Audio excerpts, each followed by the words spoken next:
Hello and welcome to the Ice Guys. This is the show that takes you into the world of the National Hockey League. Every game, every day, from a betting perspective. With pro sports handicappers, Ian Cameron, Alex B. Smith, and various guests from the world of hockey and sports betting. And now, here's your host, Ian Cameron.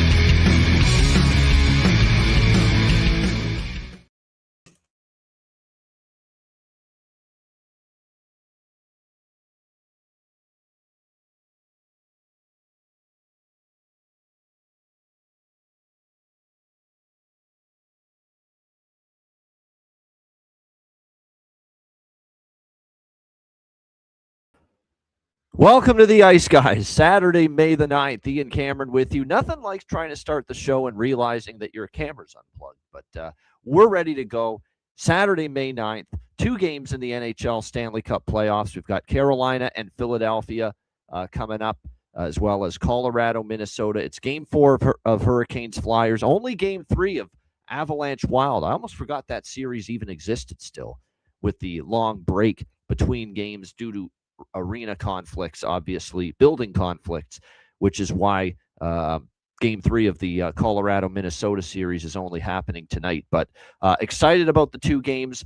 Alex was planning on being here today, but change of plans, schedule plans with the family back home in Chicago, so he won't be on today. He sent me his card. I will tell you what his plays are. I'll post them on Patreon later as well for Patreon members, so we'll get that taken care of. We'll look back on yesterday, and Jared Allen was a great guest yesterday. I thank him again for joining us on the Ice Guys show yesterday. Great to get the perspective of a former NHL pro hockey player like him, who is still involved with hockey development, skills training, skills coaching right now on the West Coast in BC, and he was a great guest. His insight was great. We're going to try to get Jared back on for another couple of times, once in the conference finals and once in the Stanley Cup final as well. And yesterday was a great day. Excellent. I have no complaints really about the betting results other than Anaheim. That was really the only stinker, if you could phrase it like that, as far as the betting board yesterday. Everything else, all our reads were very good, including the Montreal Canadiens yesterday. We figured they would bounce back against the Buffalo Sabres, and they did just that.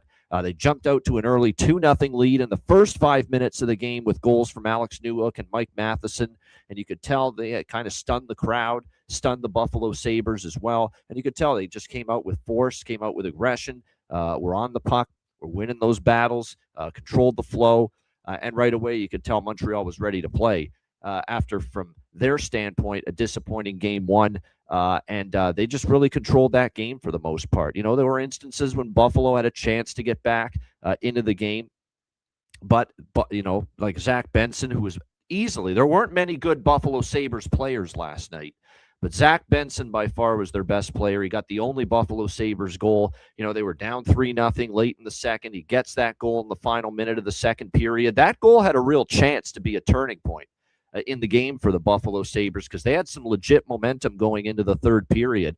But unfortunately, the momentum did not last long. Alex Carrier with a bar-down shot off a turnover in the neutral zone by Tage Thompson. And I'll get to Tage Thompson in a minute. It was probably, from a player of his stature, one of the worst, most horrific, most horrendous games you'll see from someone of that caliber last night. I'll get to that in a minute. But 4-1 Montreal, and then Nick Suzuki into the empty net to make it 5-1 for the Montreal Canadiens. So they pretty much control that game for the most part and tie up the series 1-1. Montreal still undefeated off a loss here in the Stanley Cup playoffs. Now 4-0 off a loss in the Stanley Cup playoffs, and they've also scored the first goal of the game in the game following each of those losses. So very solid results, and nice bounce back too, not just for the whole team, but Jakub Dobeš too. Maybe in Game 1, not his best effort, but boy, he was rock solid when Buffalo did have chances. Jakub Dobeš stood tall and had a very solid game, 28 saves on 29 shots in the victory for Montreal. But it was just a horrific game for Buffalo. I don't think any of their veterans, their top line certainly didn't play well. Alex Tuch didn't have a great game. Jason Zucker was quiet for the most part. But nobody stuck out in a negative for the Buffalo Sabres more than Tage Thompson. And he was just so awful in terms of what we saw from him as far as turnovers at the blue line in the offensive zone. How many times do we see that? Fumbling pucks, mishandling pucks just inside the blue line, and there's Montreal going the other way with an odd man rush. I counted that 3 of the goals that Montreal scored, I think it was 3, came directly off turnovers by Tage Thompson. A couple of them were fumbling pucks in the offensive blue line, and one was just, I don't know what the hell he was doing. He tried to do a spinorama move, a pirouette move, totally falls down, wipes out, lands on his keister, and then Montreal goes the other way. And it was just, it was an awful game from him. I'm now convinced he's injured. I can't, for the life of me, think he'd be this bad in a game if he was 100% healthy. It's what everybody that follows the Buffalo Sabres, the Mike Harringtons of the world, the Paul Hamiltons of the world, these that cover the Sabres throughout the season, they all seem to think that it is a injury right now for Tage Thompson. In fact, Paul Hamilton has been the WGR radio reporter for the Buffalo Sabres for a very long time. Hell, he was covering the team back when the last time they made a playoff run in the 2006-2007 time. He just came and directly asked Tage Thompson post-game, "Are you injured right now? Do you have an injury?" Now, I didn't love Tage's response. That's none of your business. I get it. There's this secrecy. We can't divulge injury information at this time of year. I get that part of it. But you can at least say, you can answer it better than that. It's not like that's some schmuck from out of town asking you that question. It's Paul Hamilton, okay? The guy's been reporting Buffalo Sabres and in that dressing room asking questions for 20 years of this team and the players on this team. A little more respect. Come on. As far as, replying like that, it's none of your business. That was a little weak by Tage Thompson to say that, especially to someone that he knows very well. He fucking sees Paul Hamilton every day. Practices, morning skates, asking questions. You don't have to be that way. You could say, what, everybody's banged up at this time of year. You got to play through it. Just say something like that. You don't have to be a dick like that, and say, it's none of your business. So I didn't like the way he answered that. And more importantly, I don't like hearing that after you have that kind of a dog shit performance on the ice. So, like I said, it's just, it wasn't a good game from him. He stood out by far because it seemed like multiple Montreal goals came directly off him losing the puck. Go watch the highlights. So it was a rough game from him. One thing, too, that I was noticing from the Buffalo Sabres, and this was disappointing, too. I know the TNT crew brought it up. You're getting pummeled in your own building. You got all kinds of red Montreal Canadiens jerseys in the crowd, Habs fans littering KeyBank Center, especially late in that game when Montreal pulled away at that, late in the game. And, they're basically controlling that game and in complete control from start to finish. For Buffalo not to show some kind of physical pushback late in that game, especially when, Josh Anderson was really giving it to Jordan Greenway, and Jordan Greenway just stands there and takes it. I'm disappointed in Jordan Greenway. Like, that's the time to show that you're pissed, show that you're mad, show that, hey, we're losing. We're getting our ass beat in our own building. We're not going to take it. We're not going to lay down and take it. We're going to show you that, hey, we're here for the fight. We're here for the war. It's only a 1-1 series. We got a long way to go. I thought there was a little bit of a Buffalo tucked their tail between their legs and went home element to the way they conducted themselves late in that third period, which was disappointing. But like I said, for as bad as it was for Buffalo, it only counts as one loss. And we've seen both of these teams throughout the playoffs be very good at bouncing back. And Buffalo's another team that hasn't lost two playoff games in a row yet as well. So, Montreal, this was their game. This was their spot to bounce back. Buffalo now goes to Montreal for Game 3 on Sunday night. And again, Buffalo has not lost 2 in a row in the playoffs either. They lost Game 2 at home against Boston. They won Game 3 on the road in Boston right after that. They lost 2-1 in overtime at home to the Bruins, and then they went on the road in Game 6 of that series, and they closed out the series and won 4-1.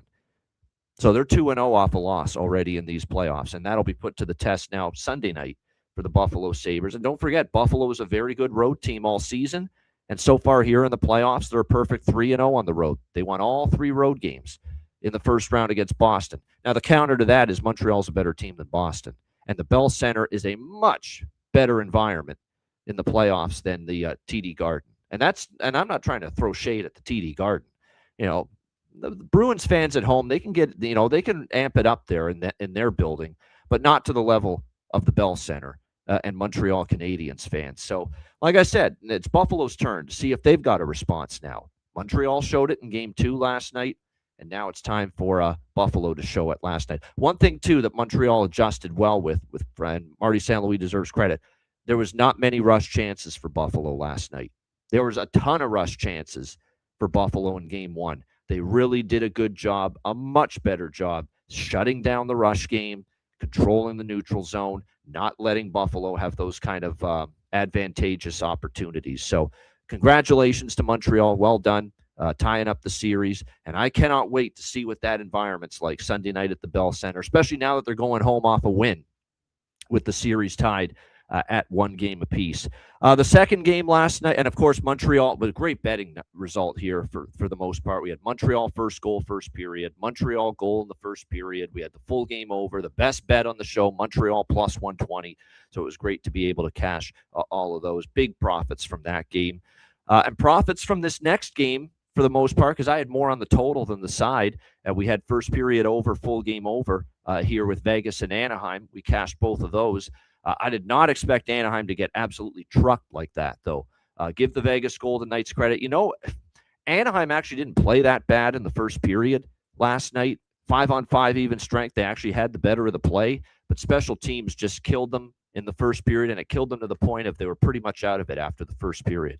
And it's becoming a major problem now. They will not win this series, the Anaheim Ducks, with the power play being what it is.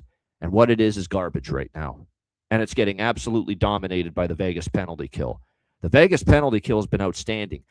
Anaheim's power play in the first round couldn't be stopped. Edmonton, and we're finding out, I'm not a genius. I'm not splitting the atom telling you that Vegas is a better penalty killing team than Edmonton. I think everybody knows that. But to the extent of how Vegas has absolutely shut down the Anaheim power play, it's been impressive. This is a power play that was 8 for 16 in the first round against Edmonton. They were converting. Think about that. They're converting at a 50% clip against Edmonton. That's insane production. That's incredible results for the power play in a playoff series. 50% conversion rate for the Anaheim power play. And here in this series so far, they're 0 for 11, 12 now in this series as far as the power play. And Vegas now, they're penalty kills like at a 96% clip, something like 26 to 27. Not only that, and they said this on the TNT broadcast, Liam McHugh used the term a net negative, the Anaheim power play, because Vegas is now scoring shorthanded goals on the Anaheim power play. So, it's something that has to be, and look, Joel Quenneville knows this. If Ian Cameron knows this, Joel Quenneville knows this. They've got to get it fixed. They got to work on it. It has to be a focal point. It cannot be this bad for the rest of the series, or they're not beating the Vegas Golden Knights in this series, period. Simple as that. So it's definitely, they've got to get that corrected. That sunk the game for them. They had all kinds of early power play chances again. Short-handed goal from McNabb. I agree with Dostal getting pulled. That second goal is an awful goal for him to allow, and he was excellent in Game 2 for the Anaheim Ducks, but that was a bad goal. And then they give up the Mitch Marner goal late in the first period, 3-0. I'm okay with Coach Q going to Ville Husso in the second period. Plus, you get Dostal a little bit of rest, in a game that you kind of figure has gotten away from you as well. So, like I said, I have no issues with Coach Q changing goalies there to begin the second period. And like I said, that's got to get fixed. And how about Mitch Marner? Leaf fans just crying in their beer last night watching that game. Probably a little bit knowing Mitch Marner, you couldn't fucking do that for us, all those years in the playoffs. I mean, we had a hat trick last night. There'd be some playoff years for Toronto. He wouldn't even have 3 goals in an entire playoffs.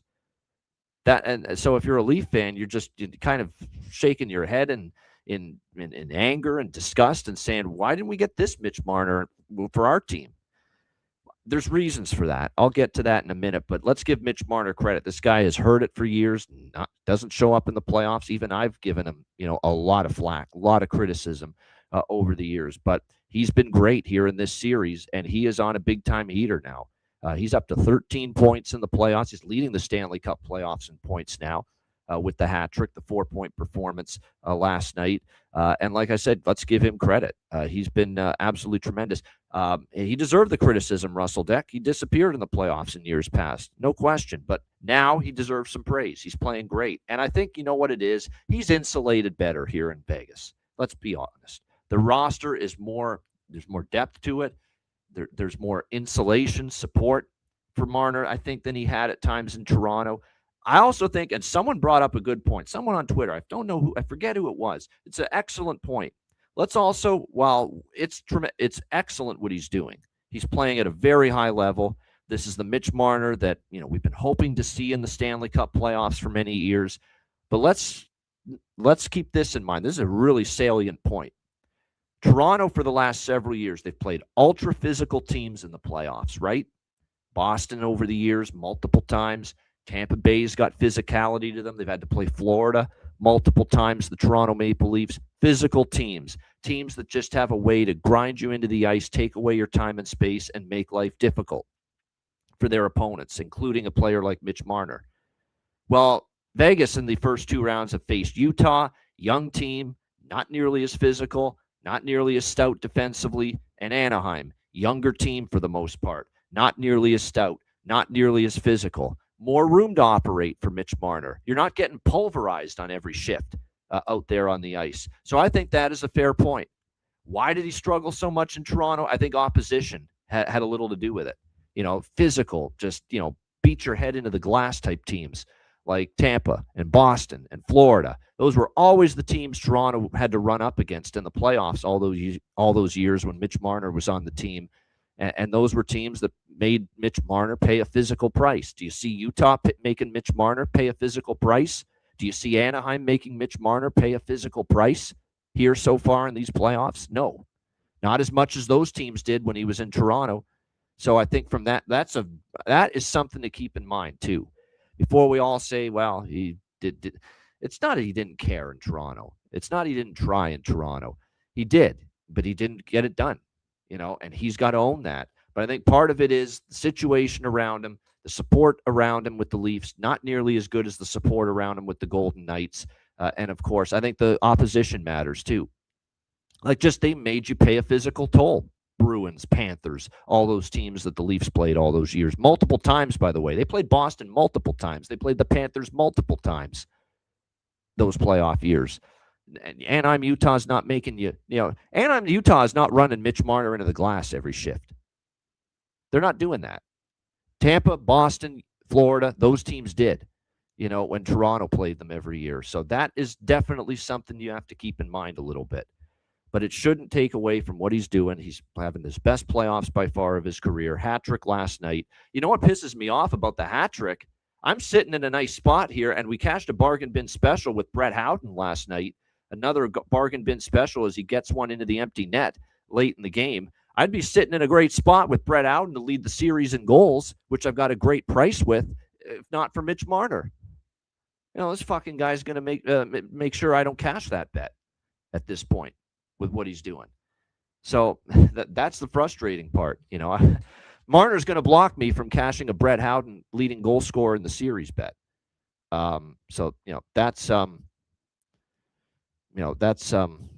disappointing. But no, he's been great, and he had his night of nights last night. No pun intended, because I know it's the Golden Knights, but he had the night of nights for the Vegas Golden Knights last night. Mitch Marner, his singular playoff moment, as far as dominance, as far as he couldn't be stopped. And what's impressive too is his defensive game is really good. It really is. If you watch what he's doing defensively, it's not just the points. Like, it's great to acknowledge it on a night like last night, hat trick and a 4-point night, but his defensive play, being responsible, it's there right now. And, I think he's always had that. I think at times he's had bad mistakes with the puck in Toronto, but now you've coached up by a guy like John Tortorella. who's probably going to even be someone that's going to even enhance or extricate those little mistakes out of your game, especially because he is so strict upon being responsible defensively, blocking shots, all those things when you play for a guy like John Tortorella. But yeah, Mitch Marner, well done. Phenomenal game last night, and Vegas up 2-1 in the series. But before we write off Anaheim, they, like Montreal, have not lost 2 in a row here in these playoffs. And that was a stinker last night, 6-2. But this team is also undefeated off a loss. Anaheim has not lost 2 games in a row yet in these Stanley Cup playoffs. Perfect. 3-0 off a loss in the playoffs. Lost game 1 to Edmonton, won game 2.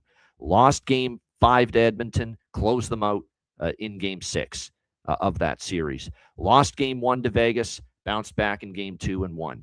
They are 3-0 off a loss. I like Coach Q's message to the team. Look, clearly nobody was happy. He wasn't happy. And by the way, don't buy into this that, goalie controversy in Anaheim because Coach Q said we'll see who's going to be the starter in game 4. It's going to be Lukas Dostal. No question about it. It's not going to be. Did you see Ville Husso last night? Did that look like a guy you trusted to start game 4? No. A couple of those goals were pretty bad, to be honest, for Ville Husso. But he's put in a tough spot. Maybe doesn't expect to come in the game. There's no doubt about it. Lukas Dostal is your guy. He's your number 1 goalie. He's bounced back before after a rough night. He is the goalie in game 4 Sunday night. So, that's just Joel Quenneville playing mind games, I think, with the other side, saying we'll see who the goalie's going to be. It's going to be Dostal Sunday night. But I like what he said after the game, saying, I think we've got some learning to do. And the exact quote that we heard from Joel Quenneville post-game last night was, let's get ready to go to war. You know what that message is from Joel Quenneville to his team? And look, he's already done such a great job, and this young team has come so far in such a short period of time from where they were last year, looking like a mess with in the last season with Greg Cronin. That's why he's no longer there. It just didn't work. They weren't responding to him, and how improved they've gotten in so many areas in the first season with Joel Quenneville, which proves why he's the second winningest coach in NHL history and why he's won multiple Stanley Cups. I like that he said that in the postgame. Let's get ready to go to war. The translation of that quote is, you're all babies in this league for the most part.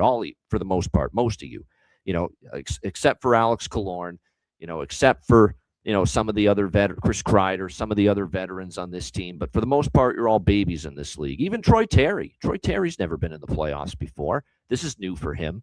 But especially Leo Carlson, our guy Seneca, all those guys, they're all babies in this league. They're all young kids still. So his message was, you're all babies in this league for the most part.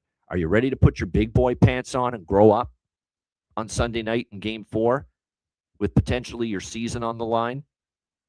That's really what Joel Quenneville was saying there with that let's get ready to go to war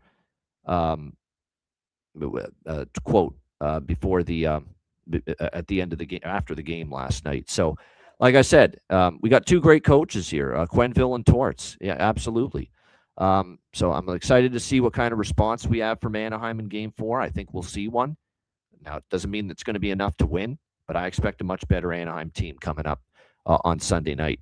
All right, let's get into today's games. We got 2 of them. We'll begin with game 4 as the Carolina Hurricanes look to not only bring out the brooms for a second straight series, but they look to make some NHL best-of-7 format playoff history here today against the Philadelphia Flyers. Carolina minus 190 road favorites, 5.5 the total. Carolina 3-0 series lead, looking for the sweep. No team in the best-of-7 Stanley Cup playoff era since 1987, since they went to best-of-7 format. No team has started the Stanley Cup playoffs 8-0 with back-to-back 4-game sweeps to begin the playoffs. No team in history has done that. A handful of teams have swept the first series and gone up 3-0 in the second round, but none of them were able to complete the second consecutive sweep in the second round. So this is Carolina trying to make history, and the Carolina Hurricanes players, I'm sure, are aware of it. So, does it incentivize them even more to finish the job today? We have a chance to make some history. No team in a best-of-7 format in the last 40 years, has won back-to-back series with 2 straight sweeps. So that might incentivize them. I just don't think Philadelphia has much left to offer at this point. I mean, that was their best shot in game 3. Another situation where I thought they had a good start. They had that shot out of a cannon beginning in the first period. They had some chances. Konechny hits a post. Martone hits a post in the first 10 minutes of that game. And then, of course, Carolina survives all those chances Philly had, gets on the board with the first goal, 1-0. And then, it was an uphill battle from there for the most part for the Philadelphia Flyers. Carolina just makes you play a game you don't want to play when you're behind them. But yeah, they got the 1-0 lead. Zegras did tie it, but the Jalen Chatfield shorthanded goal was an absolute backbreaker. It was a killer because it was 1-1. Flyers had steadied the game. They were just about to go on the power play, and then you give up the Jalen Chatfield shorthanded goal, and it was just a huge momentum crusher for the Philadelphia Flyers to go down 2-1 late in the second. And then Svechnikov scores on the power play 3-1. Ehlers adds to it 4-1. The air was out of the balloon in the building and the team. They got frustrated at the end. And then, of course, once Carolina's got a multiple goal lead against you, good luck. Good luck trying to come back. You're up against it. So, they obviously, look, they got to have a strong start here. But we've said that all series. And, they had the strong start in game 3. They just couldn't put the puck in the net. And once Carolina gets that first goal, it's more disappointing. At this point, it's just even more difficult for Philadelphia. So I think there's a very strong chance this series ends today. And another reason why I think it could end today is because I think Carolina is motivated to make history. I think they know about it. They know, we're talking about it. Of course, they're going to know. They have the chance to be the first team to have back-to-back sweeps to start the Stanley Cup playoffs in history. So we'll see about this. But like I said, now Philadelphia is a franchise that came back from 3-0 down some, 15, 16, 17 years ago against Boston. They were down 3-0 in the series, came back to win. This is a bit of a different animal here when it's all said and done. What I'm going to do here is something unique. I'm going to go the bigger bet for me is going to be Carolina puck line -1.5 at +145 is actually the best price I see with Carolina puck line. Never mind the money line, because again, if Carolina's leading in the third period, we're going to have the empty net situation, probably longer than normal. Rick Tocchet will pull Dan Vladar, especially if it's a multi-goal deficit. You could see Dan Vladar pulled with 5-6 minutes to go in the third period. So there's going to be opportunities for Carolina, to pile on goals later in the game if they're leading, just like they did against Ottawa in game 4, when they were up in the third period of that game. Now in that game, they were only leading 2-1, in the third period, but Aho got an empty net goal to make it 3-1. Dylan Cousins actually scored for Ottawa to make it 3-2, and then Sebastian Aho got another empty net goal to finally put it away and give Carolina a 4-2 series clinching victory in game 4 against Ottawa. So, I think what you want to do here is you want to take a shot with that plus money, -1.5, +145. I'm going to have a piece of that.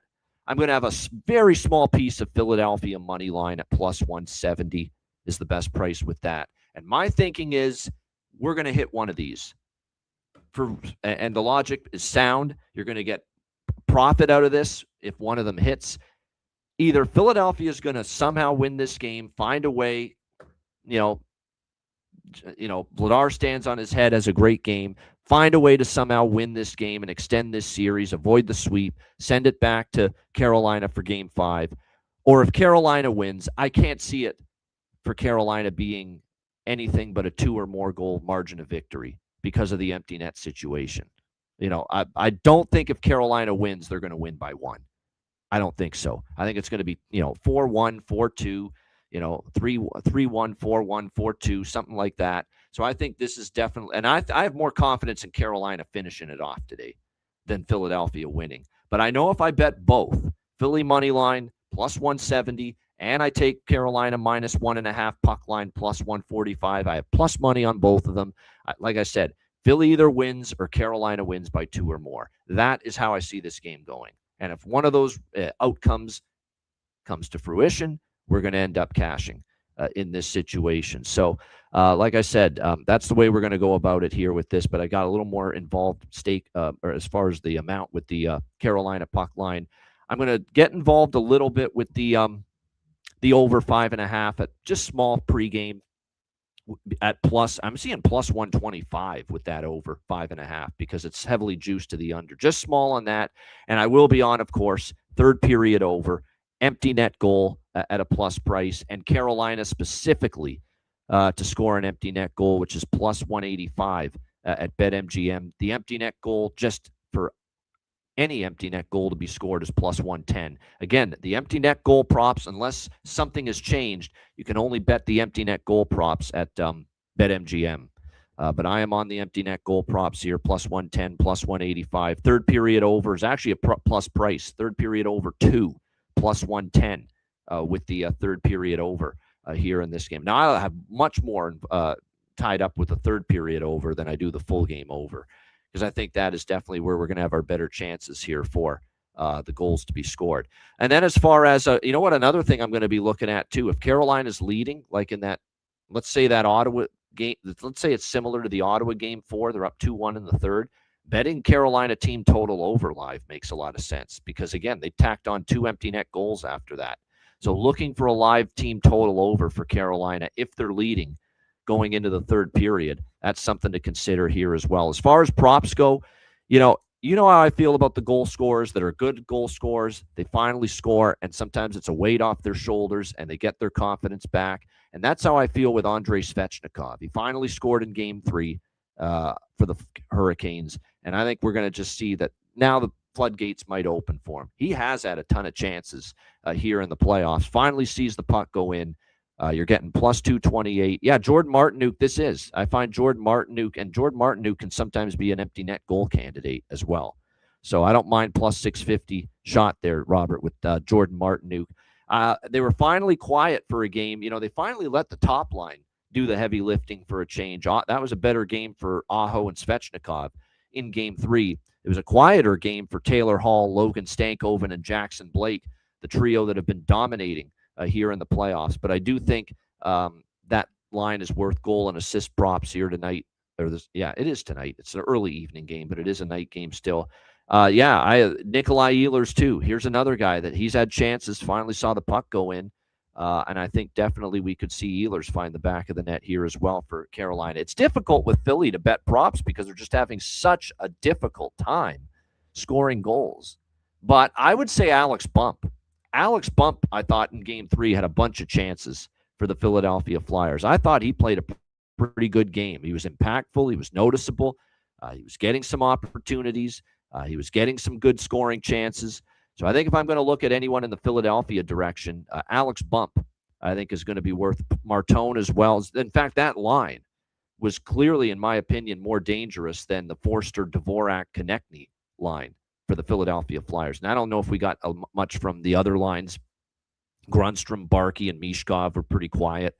Couturier has actually been pretty good in this series, so if you want to take a shot with him, okay. But I think just which line was most prominent, even in a losing cause, for Philadelphia in Game 3, I would say it was Alex Bump, Trevor Zegras, and Porter Martone. And, of course, Trevor Zegras got the only goal for the Philadelphia Flyers in Game 3. So that line could be worth a look as far as props go as well. Obviously, we're expecting status quo in net, Dan Vladar, Freddie Anderson, as it has always been.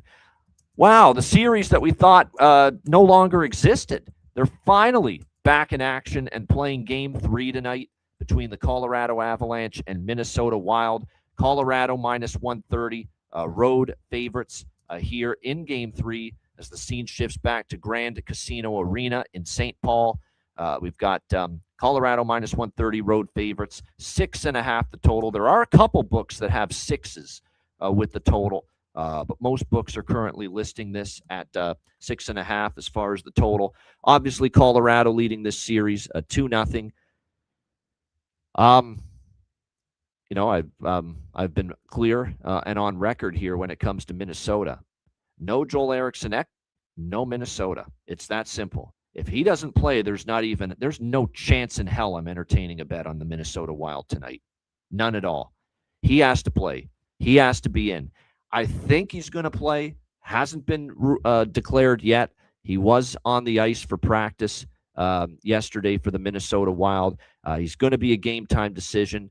I'd love to be able to tell you, he's hasn't been ruled out, but he hasn't been certainly confirmed in. He's still got to be given the green light. This is going to be one of these situations where we're not going to know probably until the pregame skate at approximately 8:30 p.m. Eastern time before this game starts tonight. We're not going to know that he's in until that point. If he's in, maybe I give Minnesota a small shot here because I would expect this to be their strongest effort of the series so far. But if he's not in, I can't back them. And even then, I'm not in a rush to step in front of Colorado. It's kind of like Carolina, these two teams that seem to be on this potential Stanley Cup playoff collision course. Why invent reasons to bet against them? Why? They haven't lost in the playoffs. Carolina's 7-0. Colorado's 6-0 here in the playoffs at this point in time. Why invent reasons? Why poke holes and find reasons to bet against Colorado right now, or Carolina for that matter? That's where I'm at. It's an exercise that I don't feel excited about doing. And it's not like Colorado can't go on the road and win hockey games either. This is a team that's got tons of, cup winning experience. A lot of these guys were on the team that won the cup a few years ago. And you look at their road record this year, look at their record overall in the season, and playoffs included. 30 home wins, 31 road wins for the Colorado Avalanche. So don't tell me they can't win on the road, or don't know how to win on the road, or aren't capable of winning on the road here. They've been absolutely outstanding on the road this season. So this is one where probably what I would consider right now is Colorado has scored 5 and 9 in this series. I think, now look, John Hines is a moron if he doesn't put Jesper Wallstedt back in net, and I'm sure it's going to be Jesper Wallstedt back in net here tonight for the Minnesota Wild. It was a bad decision from the beginning to put Philip Gustafsson in. I have no freaking idea what he was thinking. It's just ridiculous for him to do that. He hadn't played well down the stretch of the season, Philip Gustafsson. Everybody knew that. That's why Wallstedt was the goalie down the stretch, because Gustafsson was not playing well. Not only was he not playing well down the stretch of the regular season, but he also had been off for several weeks, and you knew he might be a little bit rusty, not sharp. And the first goal from Natchez should have been stopped. The Nick Waugh goal was terrible to give up by Gustafsson in Game 2. And it was a bad decision. It totally blew up in John Hines' face. It was bad. Bad coaching decision. Simple as that. And you take Wallstedt, you take him out for one game when he was so good in the Dallas series, so good in the regular season down the stretch. You take him out after one bad game in a game where nobody was playing any freaking defense. There was no help offered for Jesper Wallstedt defensively in Game 1. That was just one of those games where the defense was just a mess both ways. And you're going to pin that loss on the goaltending and make that kind of change? It was ridiculous for John Hines to do that. Ridiculous. And now they're down 2-0. And I think Wallstedt's going to play. And he's still been the better goalie than Gustafsson. Can he bounce back? He certainly can. He's played well. But now you've planted a seed of doubt in this young goalie's head that maybe he's not good enough when you didn't have to, if you're John Hines. So, it was just not smart for him to do that. And it clearly didn't work. And that's concerning to me. I'm going to be on Colorado team total here. That's the one bet I like, regardless of the Minnesota situations with the personnel, regardless of Joel Eriksson's status. What's going to change just because they're in Minnesota? Colorado scored 9 in Game 1, 5 in Game 2. They finally found their offensive footing here. And if you actually look at the games in Minnesota, the last time they played in Minnesota was December 21st. Colorado won 5-1 here in this building. 5-1 was the score in favor of the Avalanche. So I'm going to look to that team total for Colorado. This will be a bet regardless of the Minnesota situation, over 3.5 plus 112. Best price with the Avs team total here in this game. We've seen in this series so far, over by fact to cash both times. First period over, full game over. I'm running it back.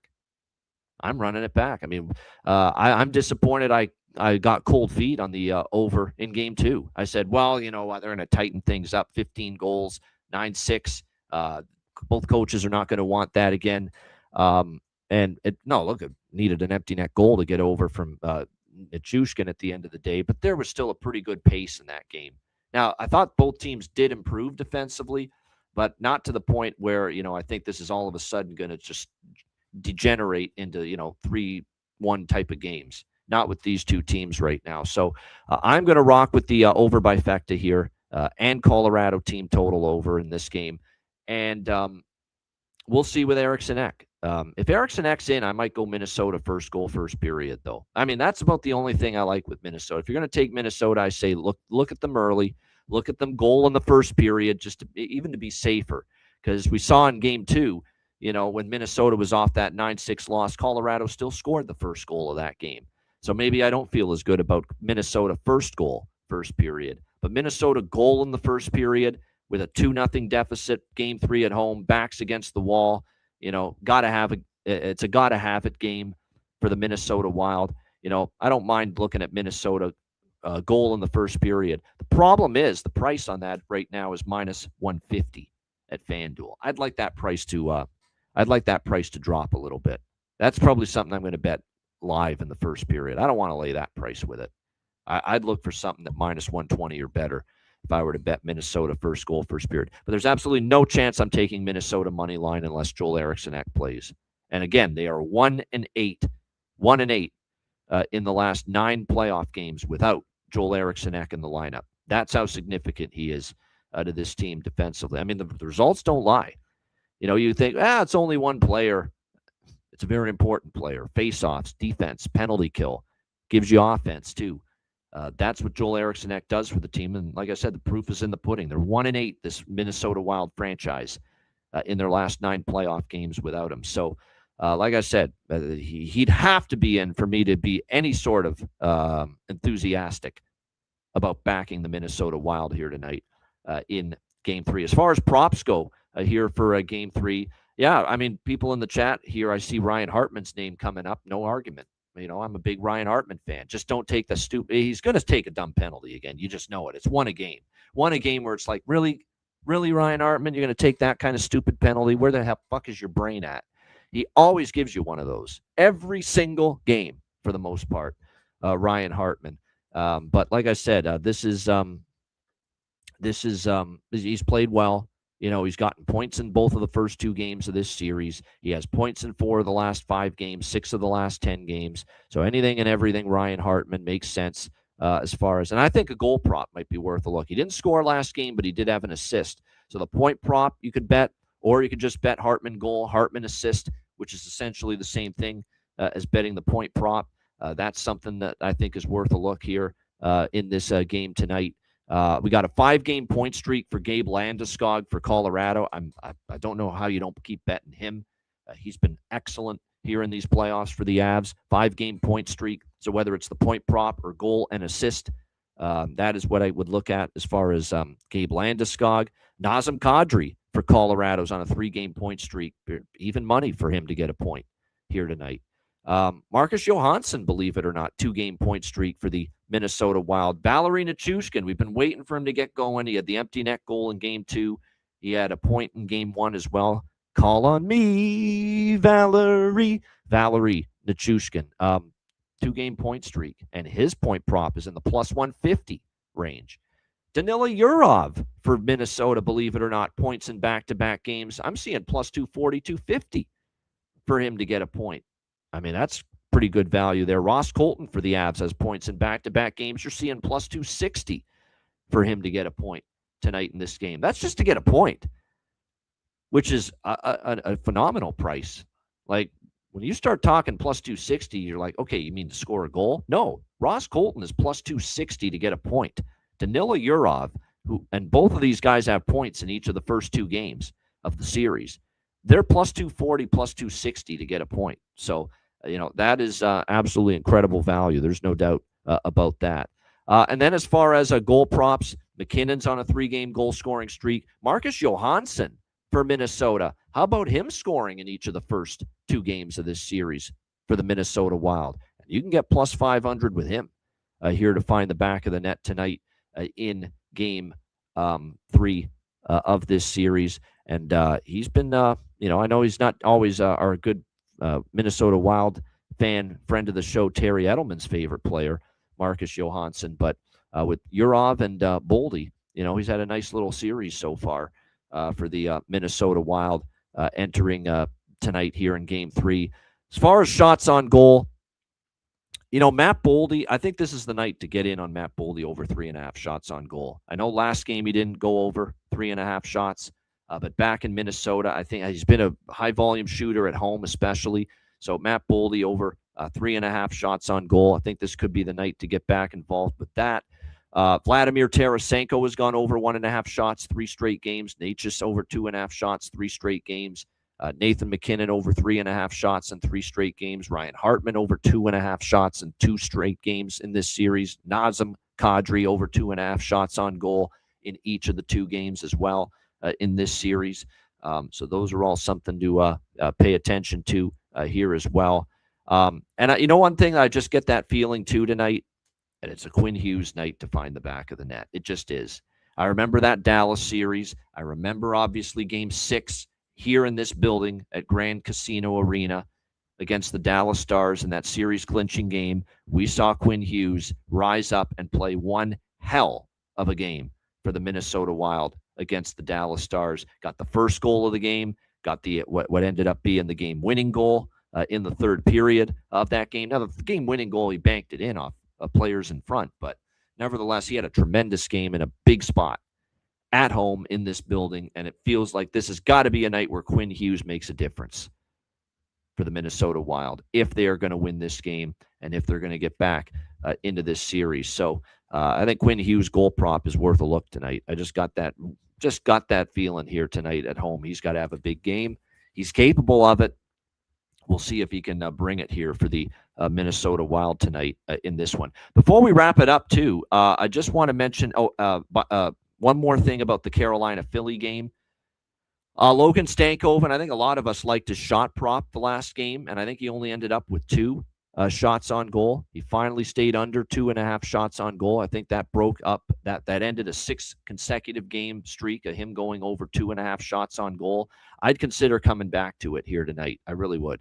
I mean, it's now the price has actually dropped a bit. It's back down to, even money, minus 105 for Logan Stankoven over 2.5 shots on goal. Even with him staying under 2.5 in Game 3, he's still gone over 2.5 shots on goal in 6 of the last 7, or in 6 of the 7 playoff games overall that the Carolina Hurricanes have played. He's gone over that 2.5 shots on goal number. So I'd still say, do the bumper stumpers theory. With the great Al Dubois hosted that. It was a great Canadian game show when I was growing up. You're not out until you lose 2. And that's what I would do with Logan Stankoven over 2.5 shots on goal. Shout out to everyone in the chat at the like button. We appreciate it very much. Check out wizardsportspicks.com. NHL Stanley Cup playoffs, NBA playoffs, MLB on a daily basis, CFL in a month. And CFL is one of my strongest sports from a betting standpoint. That's going to start in June. Looking forward to that. So make sure you check it out, wizardsportspicks.com. And, of course, patreon.com/Ice Guys, just $10 per month. Goalie charts, totals charts, daily betting card, sides, totals, player props posted each and every day on the Patreon page as well. We will have 2 Patreon-exclusive live betcasts this week for the Stanley Cup playoffs. Dates to be determined, but we're going to have 2 this week. We're waiting for the schedule, to become crystallized and clear a little bit more. We want to see if Carolina-Philly is going to end today or not. That's going to factor into the decisions as far as betcasts for the upcoming week. So like I said, looking forward to seeing how this goes. Patreon.com/Ice Guys, $10 per month. Make sure you get on board. And again, your membership goes a long way to supporting the show and keeping it going long term. $10 per month, patreon.com/Ice Guys. And of course, make sure, and by the way, the Dub Club All Sports discount offer for service with me as far as getting every bet in every sport every day. That $50 off discount for 1 month all sports Dub Club subscription is still available and will be available to Patreon members only for the entire summer. $50, because normally that's at $75 for 1 month all sports with me at Dub Club. You can now get it for just $25 at Dub Club, the first month, that is. Then it goes to regular price. But yeah, the first month, $25 for 1 month all sports. And again, we're still got NHL and NBA playoffs finishing, MLB every day through the summer. CFL is going to start in a month. UFL, and we swept the board with UFL, by the way. I don't know how many people are watching. Might only be 8 people watching UFL football, but nevertheless, we had a 2-0 sweep last night, including the St. Louis Battlehawks winning and covering against Columbus. So like I said, good stuff there. Make sure you check that out as well. The Dub Club, $50 off discount for 1 month all sports. Exclusively available to Patreon members at patreon.com/Ice Guys. And again, check out the Ice Guys store. Get your gear and your merch over at the Ice Guys store. That's at iceguys.myspreadshop.com. All right, bargain bin special of the night and best bet coming up right after we hear from our great Ice Guys sponsors.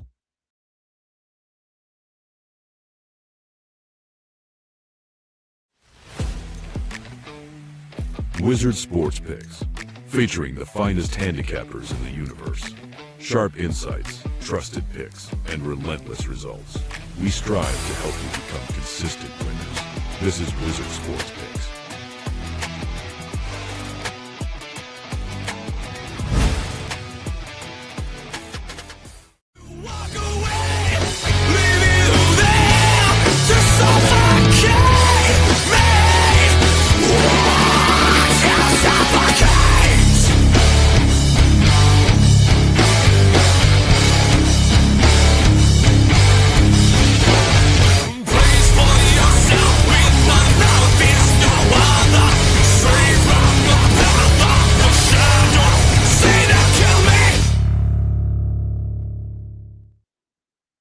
All right. Before we get to my bargain bin special of the night and best bet to wrap up the show, is Eriksson Ek out?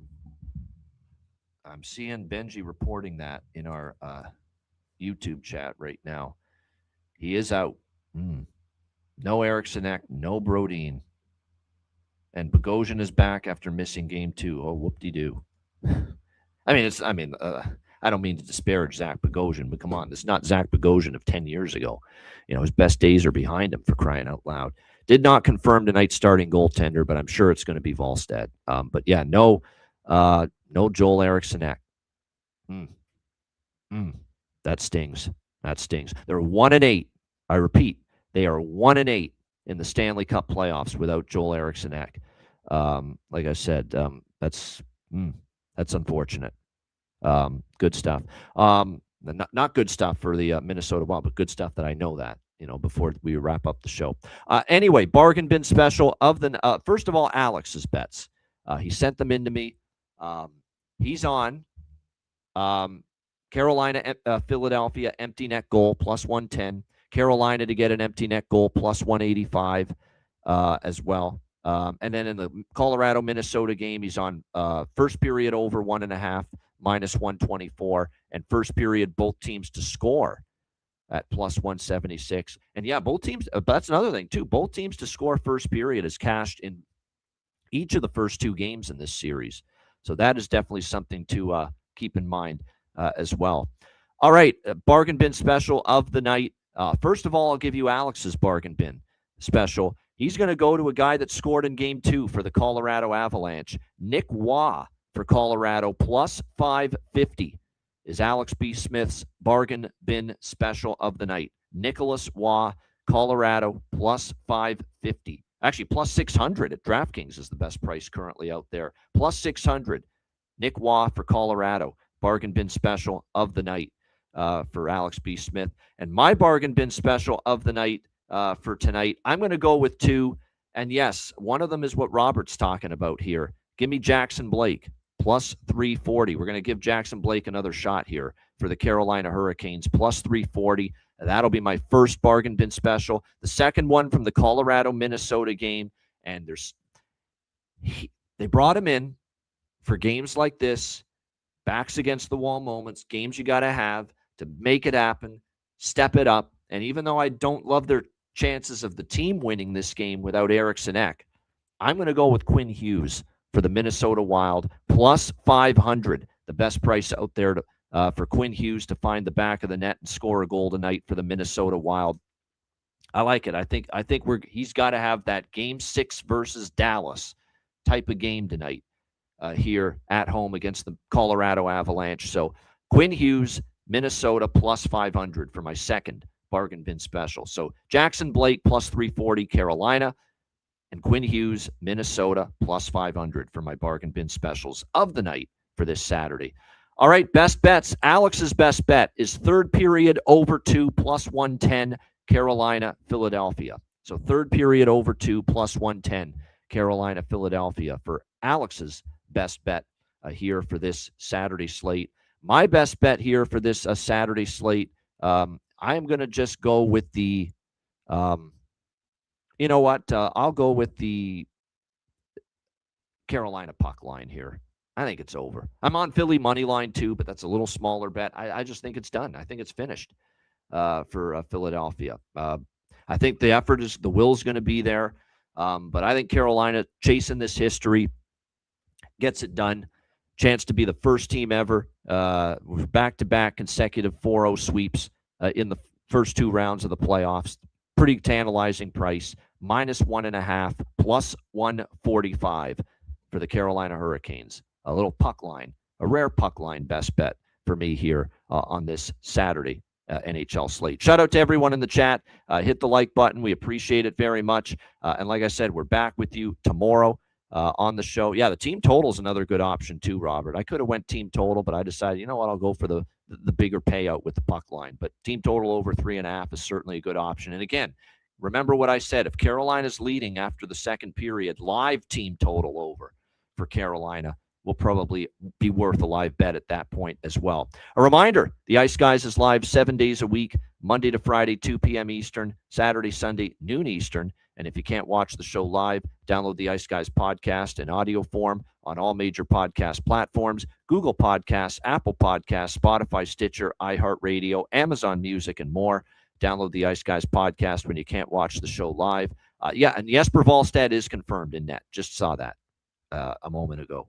So it is Jesper Wallstedt in net for the Minnesota Wild. It has to be. It had to be. You know, you swung and you missed with Philip Gustafsson, who wasn't any good down the stretch either, and obviously wasn't great in Game 2. Jesper Wallstedt's the only decision John Hines could make as far as the starting goaltender tonight in this game. Good stuff. We're out of here. I'm Ian Cameron. Enjoy the games and good luck. Have a great Saturday, and we'll see you again tomorrow on Sunday, noon Eastern, for another edition of the Ice Guys.